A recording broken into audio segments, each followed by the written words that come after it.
L'évolution de la santé mentale des jeunes, en fait, je pense que c'est l'éclairage qu'on en fait, c'est-à-dire qu'on en parle davantage et les enfants n'hésitent pas à demander de l'aide quand, ils vont pas très bien.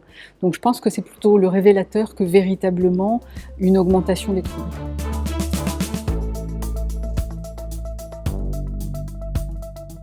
La place de l'école, je ne suis pas certaine qu'elle ait augmenté parce que je trouve que, quand on dit école, en fait, c'est tout un système. C'est-à-dire que quand on quitte la maison, on va dans un lieu, on va avec des personnes, enfin des élèves avec lesquels on doit interagir, avec des profs et avec un contenu. Donc je trouve que c'est assez vaste et c'est pas forcément, l'école en tant que système scolaire, mais quelquefois le lieu de socialisation puisqu'on y passe, les enfants y passent quand même, voilà, de longtemps dans la journée.